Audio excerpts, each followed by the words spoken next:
I like her optimism. AAA says a record number of Americans are expecting to hit the roads and airports this holiday weekend, and that is despite pain at the pump that has many families hitting the brakes on summer travel plans. AAA's national average for a gallon of gas right now sits at $4.50. That's up from $3.18 this time last year. Let's bring in Chairman of Americans for Energy Dominance, Sam Romain. Sam, thank you so much for talking to us. The U.S.-Israel war with Iran obviously driving up fuel costs. Hopefully that's going to come to an end soon. But how is this impacting Americans the most?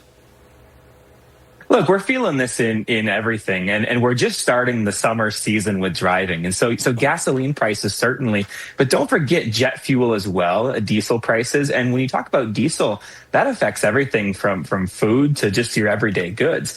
We're seeing an increase in cost across the board at the worst possible timing. And I think people are just ready for the wars to be over, but so is Trump. And he's realigning the global stage when it comes to energy. And, you know, he said it in a couple different ways, but it's going to be a little bit of pain for some long-term gain. And hopefully we can get through it. People don't want to sit at home. We just got through that with COVID. We're ready to get out in the world. Here's the director of the White House National Economic Council, Kevin Hassett, on gas prices. Let's listen. The bottom line is once the straits are open, then the tankers are going to go back and they're going to refill the refineries almost right away. A tanker goes about 300 nautical miles a day.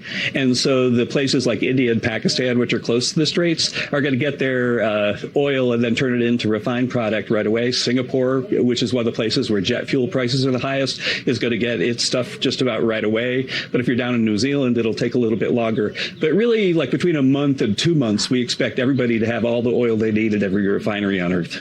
Okay, so for all of you out there that are driving home right now after this dreary wet weekend, at least on the East Coast, take a look at the gas prices across the country. This is how much it's going to cost for people to fill up their tanks to even get back home. So what do you say come this summer? The Iran war potentially is done in the next 5 to 7 days. Could we see lower gas prices by, let's say, July 4th? Yeah, I think that segment was pretty accurate. It's not going to happen immediately. You'll see the oil commodity price drop almost immediately, but the gas stations lag behind at least probably 4 weeks. They have some higher price inventory they have to get rid of. They can't do it at a loss.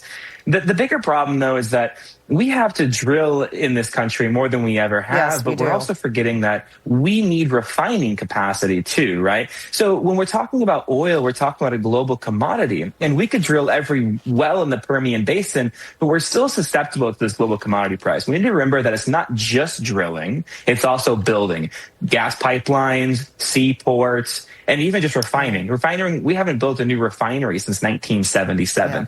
We have to get back to that. Drill, baby, drill, right? Thank you, Sam Romain. That's right. Great to see you. Thank you very much. Bryan. Thanks.